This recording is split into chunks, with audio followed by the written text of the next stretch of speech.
In front of me is Realme GT8 Pro, and today I would like to show you how you can change default apps.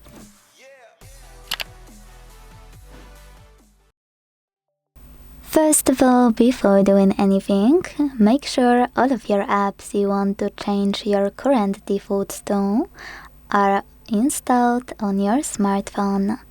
I want to change my browser to Firefox, so now I can exit Play Store and go into Settings. In Settings, scroll to hit Apps.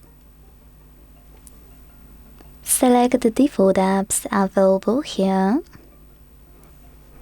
and tap on one of those sections you wanna manage.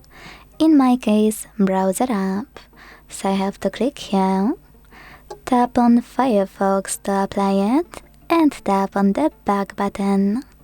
So when I do that, as you can see, my default app has changed.